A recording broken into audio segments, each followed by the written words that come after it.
গৌর হরি কত ভক্ত আপনার জন্য প্রসাদ নিয়ে এসেছে। দেখুন তবে সুখানুখা ওই মা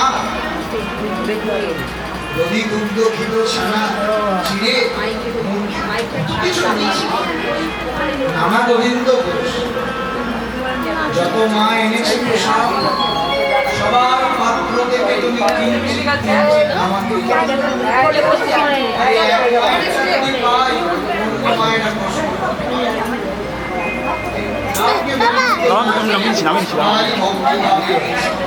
সকলের কাছ থেকে কিঞ্চিৎ কিঞ্চিৎ গৌর করে করলো অর্পণ গৌর হরি সেবা করলে করলো আচমন করে গৌর হরি কর বাড়ালেন গোবিন্দ ঘোষ আমায় মুখশুদ্ধি দাও গোবিন্দ ঘোষ আমার মুখশুদ্ধি দাও গৌরী গৌরী একটু বিলম্ব করুন আমি এখনই মুখশুদ্ধি এনে দেব মহাপ্রভুর চরণে প্রণতি জানি মুখশুদ্ধি মানিবার তরে ভিক্ষাত যাইয়া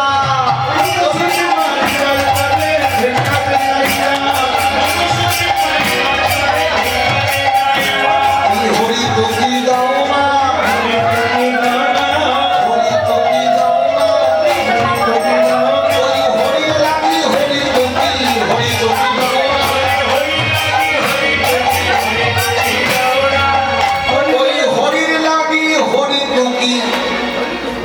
তোকি দাও না হরি তোকি হরি তোকি হরি তোকি দাও হরি তোকি দাও হরি তোকি দাও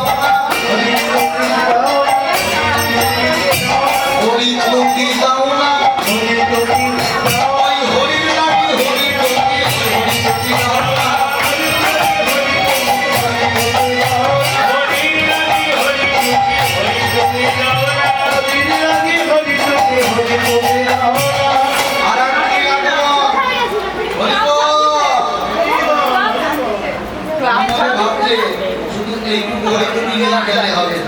আমার বিশ্বাস আজকে সুখারোখা দিয়েছে অগ্রদীপবাসী আজকে ছাড়বে না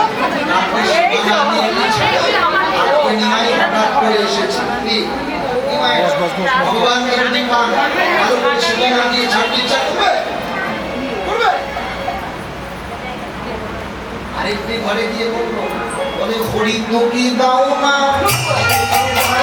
হরি তোকে দাও না হরি তোকে দাও না হরি লাগি হরি তোকে হরি তোকে দাও না হরি লাগি হরি তোকে হরি তোকে দাও না হরি তোকে হরি তোকে দাও না হরি লাগি হরি তোকে হরি তোকে দাও না হরি লাগি হরি তোকে হরি তোকে দাও না হরি লাগি হরি তোকে হরি তোকে দাও না ভিক্ষা করে ছুটতে ছুটতে যাচ্ছে হাঁটুরে গিয়ে নিয়ে যাচ্ছে গৌর গৌর গৌর গৌর গৌর গৌর গৌর হে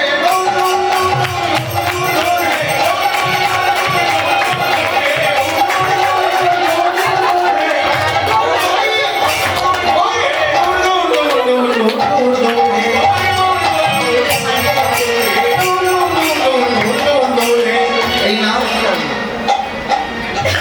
মহাপ্রভুকে আড়াল করে গৌরী হরিদোকিটা দিয়ে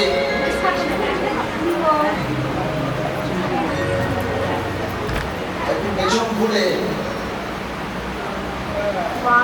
ভাবলো মহাপ্রভু দেখে না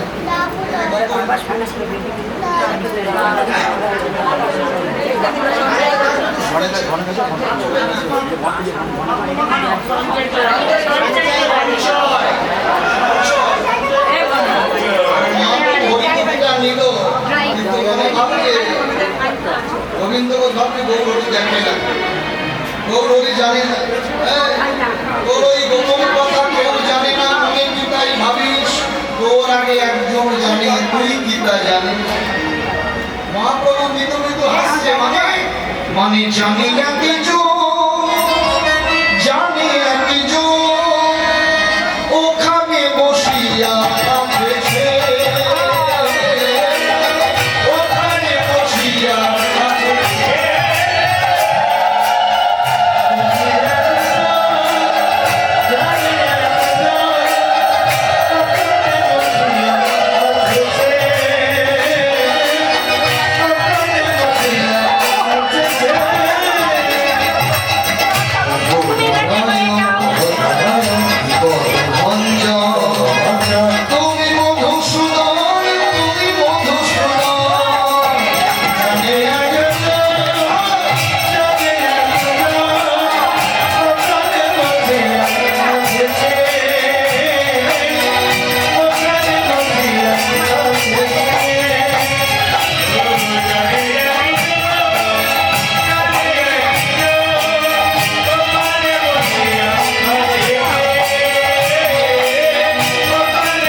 সঙ্গে হরিনাম সংকীর্তন কথা দিলেন যে মহাপ্রভু এই দিব্যেন্দ্র বৈরাগ্য বলছেন, স্বয়ং মহাপ্রভু বলছেন, সাথে পাচ্ছি নিজ নিজ বাড়িতে বসিয়া কীর্তন করহ সবে হাতে পানি করা যাবে। হরে কৃষ্ণ হরে কৃষ্ণ কৃষ্ণ কৃষ্ণ হরে হরে হরে রাম হরে রাম রাম রাম হরে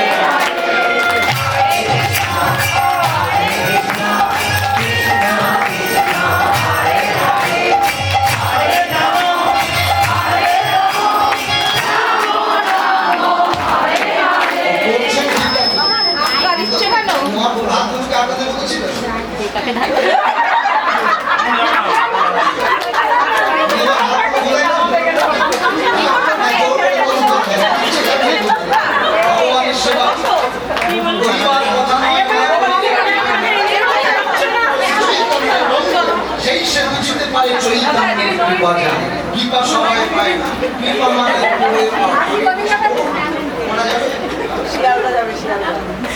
হরে কৃষ্ণ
গোবিন্দ ঘোষ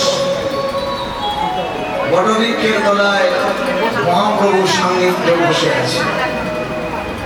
সংকীর্তন করতে করতে গঙ্গা স্নান করে অগ্রদেবের নরনারী, আজকে আর সকালটা নয়, আজকে অগ্রদেবের নরনারী তারা সকলে সারি সারি নানা দ্রব্য অন্ন ব্যঞ্জন মহাপ্রভুর নিকটে এনেছে। এই জন্য কীর্তন শুনলে হয় না। আচ্ছা, গতকাল কি সেবা দিয়েছিল? চিড়ে, নদী দুঃখ বিকোষণা। আজকে কি নিয়ে এসছে? অন্ন ব্যঞ্জন। এই জন্য অগ্রদিনের প্রথম দিন হয় চিড়ে মহোৎসব, আর পরের দিন হয় অন্ন মহোৎসব। আচ্ছা, গতকালকে তিথিটা কি ছিল?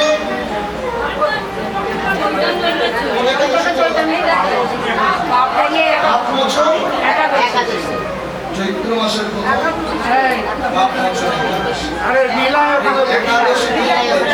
আজকে মহাপ্রভু হরিসংকীর্তনে মাতালে পরের দিন দ্বাদশী। কত ভক্ত সাবধানী হয়ে অন্ন ব্যঞ্জন নিয়ে এসেছে। গোবিন্দ ঘোষ, এত ভক্তের প্রসাদকে আমি পেতে পারি, তুমি প্রত্যেকের কাছ থেকে কিঞ্চিৎ কিঞ্চিৎ এখন তো নেই মা এখানে, সকলের কাছ থেকে কিঞ্চিৎ কিঞ্চিৎ দ্রব্য তুলে দিলে মহাপ্রভু সেবা করলে। করলো আছো মা, করলো আছো মা,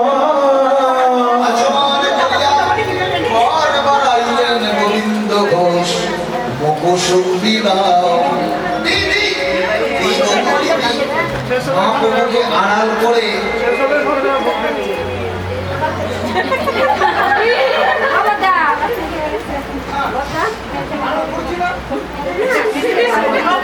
গৌরী, এই নেন। গোবিন্দ ঘোষ, গতকাল উপসন্ধি দিতে তোমার ভারী বিলম্ব হয়েছে, আর আজকে তুমি এত কড়া কি করে উপসন্ধি দিলে? আসলে গৌরী, গতকাল আমার উপসন্ধি দিতে বিলম্ব হয়েছিল বলে আমি মনে মনে ভেবেছিলাম কিছুটা উপসন্ধি আমি সঞ্চয় করে রেখেছি। গোবিন্দ, তুমি জানো না সন্ন্যাসী নাই কোনো সঞ্চয়ের বাসনা।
যেই না বললেন তুমি সংসার করো, সঞ্চয়ের বাসনা একমাত্র সাংসারিক যারা তাদেরই তো সঞ্চয়ের বাসনা থাকে।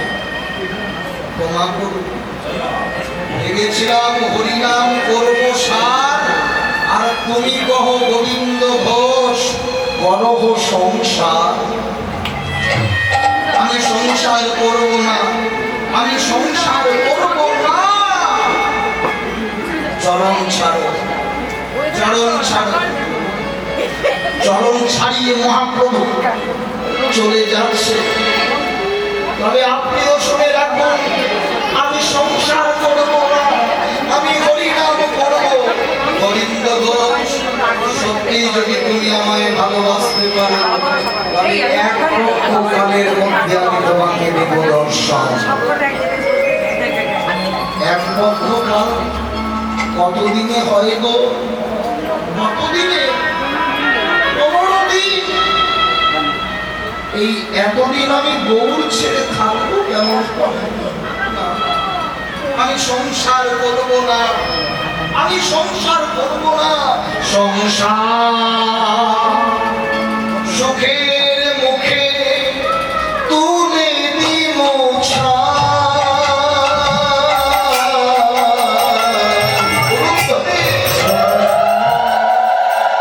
Oh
কোথায় গেলে গৌর বাবু, কোথায় গেলে গৌর বাবু?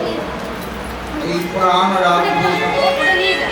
দেখতে দেখতে দিন অতিবাহিত, আর গোবিন্দ ঘোষ থাকতে পারে না। আজকেই আমি মরব। আমি গৌর গৌর গৌর বলে মরে যাব। যদি গৌর সঙ্গ নাই বা পেলাম, এই প্রাণ রেখে কি বা হবে? আমি মরে যাব, আমি মরে যাব। এবারে গৌর গৌর গৌর বলে গঙ্গাতে নামলাম।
এই মরা পড়ানোর কাষ্টটা আবার অঙ্গে ঠেকছে, মরণ হচ্ছে না।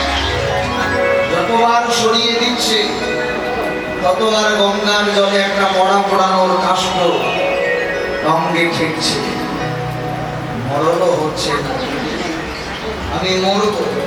ক্রোধে ওই কাষ্টটাকে নীর থেকে তীরে ছুঁড়ে ফেললেন।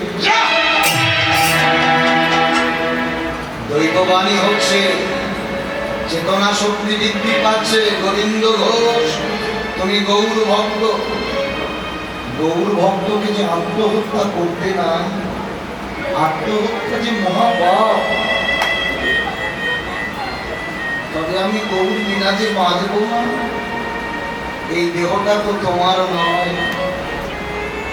তুমি তো গৌর চরণে সব সঁপে দিয়েছ, তবে মরণ কেন তুমি ডাকছো? 13 দিন অতিবাহিত, লোকমুখে শুনি তখন ওই ছোট বাণী, তোমার ঘরে এসেছে গোবিন্দ গৌর গুণমণি। মায়েরা, ভক্ত যদি ডাকতে পারে, ভগবান কি আর থাকতে পারে? সাক্ষাৎ গৌর হরি গোবিন্দ ঘোষের আঙিনায় দুটি বাহু উত্তোলন করে দাঁড়িয়ে আসে।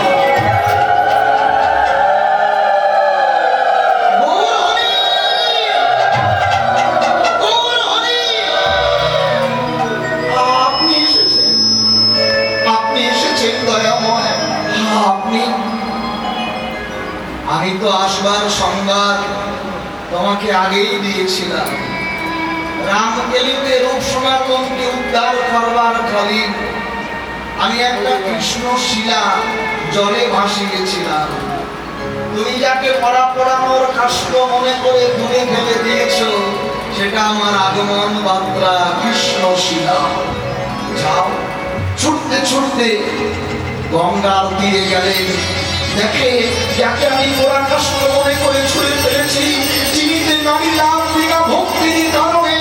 হাতে বাঁশি, মুখে হাসি, কি ভঙ্গ মাথা ওই প্রাণের মূর্তিকে নিয়ে।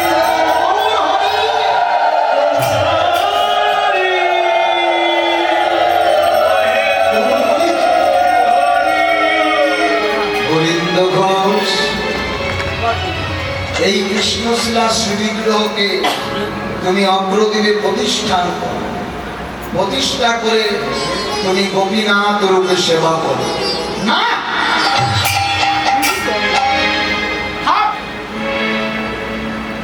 সচল ঠাকুর থাকতে ওই অচল ঠাকুরের সেবা আমি করবো না।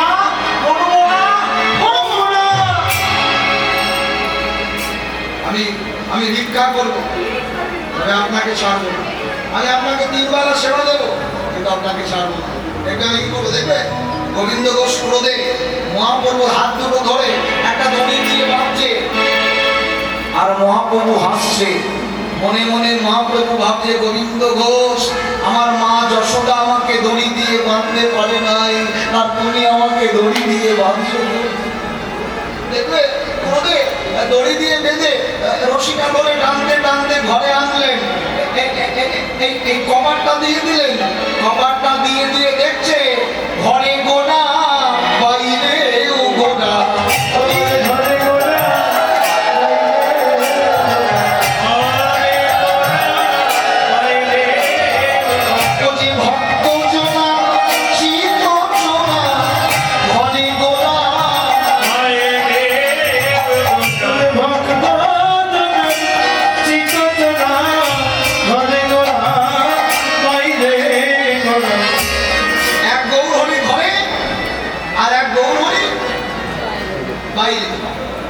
বাইরের গৌরহরি কাকে ধরবে, কাকে ঢাকায়? আমি কাকে ঢাকায়? বাইরের গৌরহরি গোবিন্দ ঘোষ হাসি। হরিবোল বলতে বলতে চলে যায়, আর ঘরের গৌরহরি ওই গৌর গোপীনাথ একই হলো আপনার।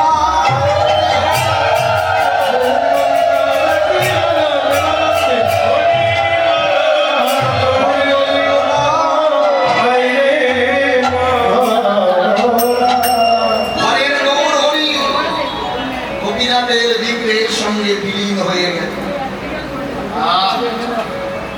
দৈববাণী হলো, গোবিন্দ ঘোষ, তুমি সংসার করো, তুমি সংসার করো।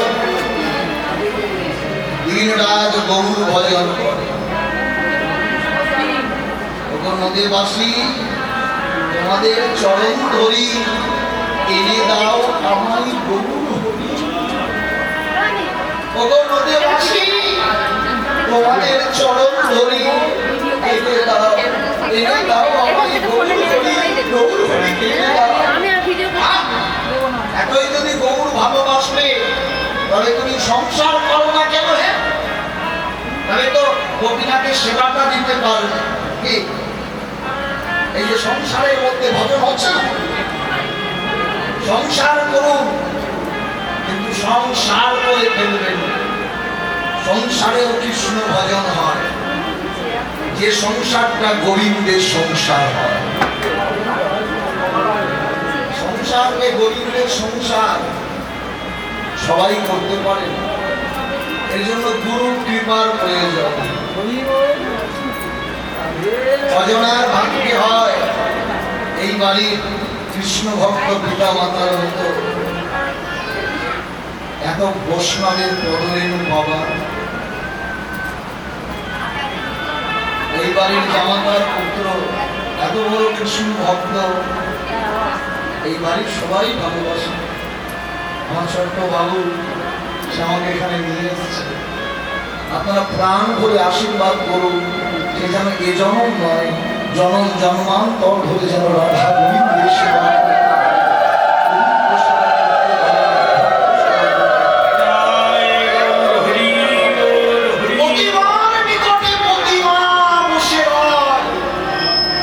প্রতিমার নিকটে। আরে মাটা তো এখানকার, ওরা নেবেন না। মাটি ভালো হলে ফসল ভালো হয়, তেমনি যার মাটি ভালো তার সন্তান ভালো হয়। এত বড় কৃষ্ণ ভক্ত টাকা দিয়ে এই অধমকে এনেছে। কীর্তন বিক্রি করি আমরা, ভক্তি নেই, ভাব নেই, প্রেম নেই। প্রাণ করে আশীর্বাদ করুন, সারা জন্ম রাধা গোবিন্দের ভজন কৃষ্ণ ভজন।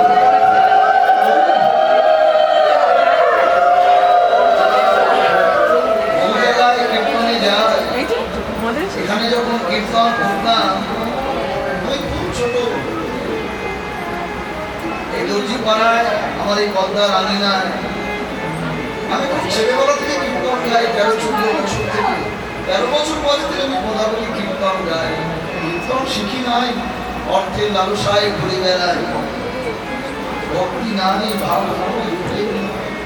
তবে শুনেছি ভক্ত সঙ্গ করলে নাকি ভগবানের কৃপা লাভ হয়।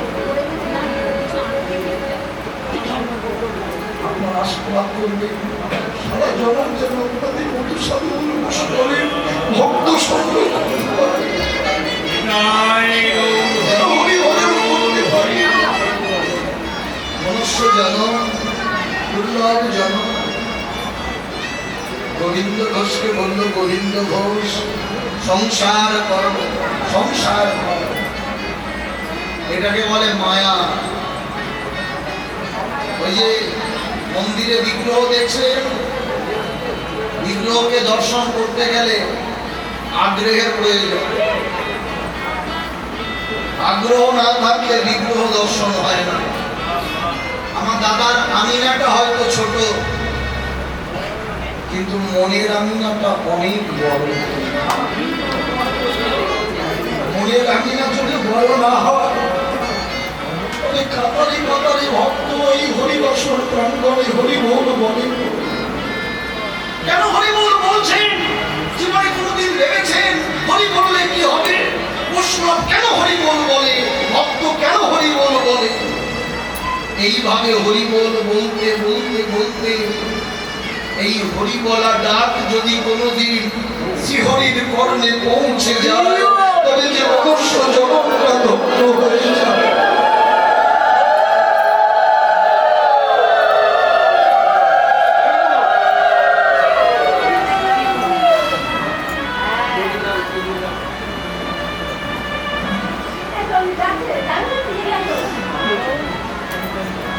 হরিবোল বললে যদি কোনদিন ডাকটা হরির কানে পৌঁছায়, মা সেদিন আমার তোমার এই মনুষ্য জগৎটা ধন্য হয়েছে।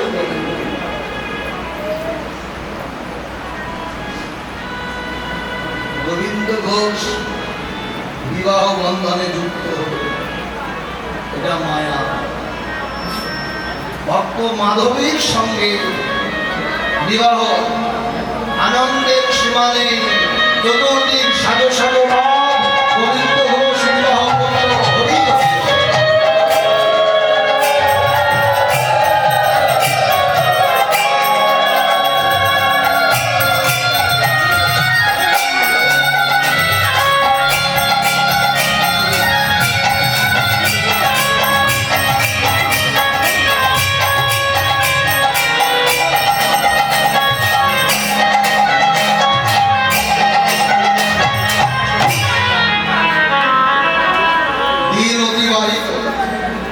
ভগবানের একটু কষ্ট হল। কেন? বিবাহের আগে সেবা দিত 4 বার, আর বিবাহের পর সেবা কমে গেল 3 বার। আচ্ছা, ভগবানের কষ্ট হবে না? হ্যাঁ? ভগবান মনে মনে ভাবলো, বেশ, তাতেই আমি খুশি। মাধবী বললেন, হা গোপীনাথ, এ কোন ঘরে আমাকে আনলে গো? এরা তো ঠিক মতো সেবা দিতেও পারে না। কোন ঘরে স্বামী মাধবী করে এনেছে, রন্ধন করেছে, গোপীনাথকে যে সেবা দেবে সেবার মতো পাত্র না। মাধবী কাঁদত কেন? কি দিয়ে সেবা দেবে? কিছুই করবে না, কোনো পাত্র নেই। ভগবানের সেবা দিতে গেলে পাত্র লাগে না, পাত্র হয়ে যেতে হয়। দেখবে দেখবে গোপীনাথের সম্মুখে একটু মাটি তুলে নিয়ে যা কিছু রন্ধন করেছে এই মাটির গর্তে ঢেলে দিল।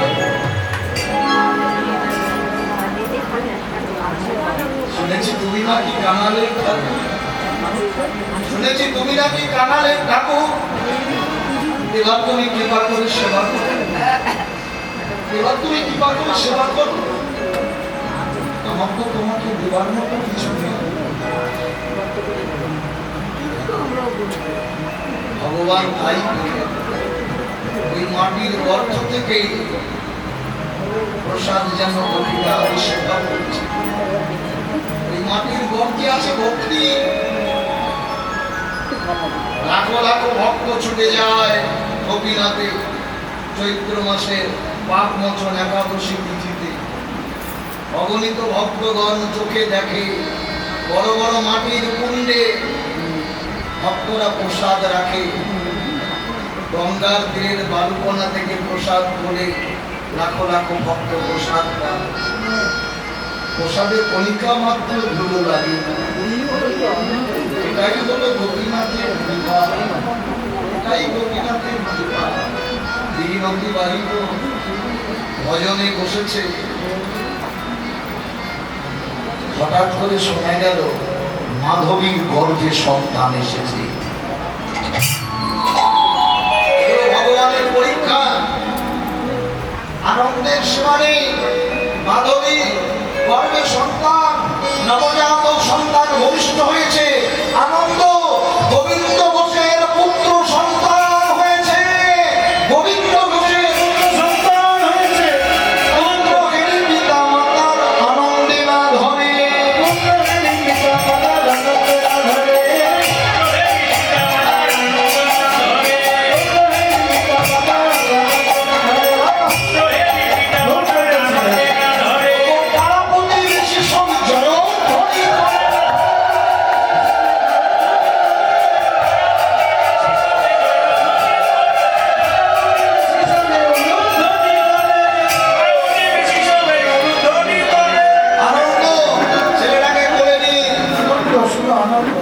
গোপীনাথের কাছে গেলে, গোপীনাথ, ও গোপীনাথ, আজ থেকে আমার দুটো ছেলে, ওই তুমি হলে বড় ছেলে, আমি হলাম, আর এটা হলো ছোট ছেলে। এই আদর করে নাম রাখলাম তোমার নামে। তোমাকে ডাকতে যদি কখনো ভুলে যাই, এই ছেলের নামও রাখলো গোপীনাথ। সন্তানের নামটাও রাখলো গোপীনাথ। এই যে স্ত্রীর পুত্রকে নিয়ে দিনে দিনে মায়া গ্রাস করছে, দিন অতিবাহিত, আস্তে আস্তে ভগবান ভুলতে শিখছে। ভাববেন ভগবান বললে দিয়ে ধন বোঝে মন, কেড়ে নিতে কতক্ষণ। সেবা আরো একবার কমে গেল। বিবাহের আগে কতবার সেবা দিত? 4 বার। আর বিবাহের পর 3 বার। এবার সন্তান হওয়ার পর 2 বার। সেবা। ভগবানের কষ্ট হবে না? ভগবান দিতেও করে, সাধু সাবধান, এগুলো বাবাদের মুখ থেকে শোনা। সাধুদেরকে সাবধান করে, কেন সাবধান করে? সাধু তুমি মায়ায় বশীভূত হয়ে গেল। মায়ার খায়া আমাদের পুরে পুরে খায়। ও মায়েরা, এই জগতে মায়ায় যাকে বেশি ভালোবাসবে সেই তোমাকে ব্যথা দেবে, দুঃখ দেবে, দেবে না? ভালো যদি বাঁচতে হয় ভগবানকে ভালোবাসো। এই সংসারে বিষামলের ছোবল খাওয়ার চাইতে অনেক বৈষ্ণব বলে সাপের ছোবল খাওয়া অনেক ভালো। সাপের ছোবল যদি খান পটল তুললে পড়ায় না। আর যদি বিষামলের ছোবল খান, প্রত্যেকটা মানুষের মুখের ভেতর আছে বিষ। আর এই বিষের ছোবল খেলে অনেক মায়েরা বলে মরণ হয় না বাবা, আড়ালে গিয়ে কাঁদি। বলছি না, এটা বাক্যবান বিষয়। বিষামলের বিষ আছে বদনে। এই বিষ থেকে মুক্তি পেতে হলে হরি ভজন করলে মননা, হরি ভজন করলে, হরি ভজন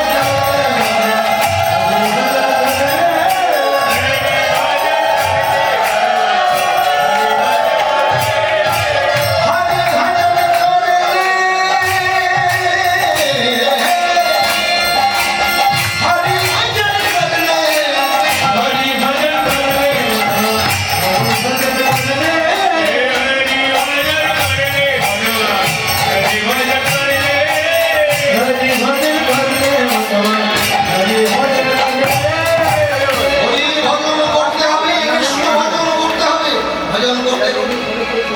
আর ভগবানের কষ্ট সেবা থেকে বঞ্চিত, আপন কর্মে যে ফাঁদে পড়ে মাধবীর প্রাণটা বিয়োগ হলো।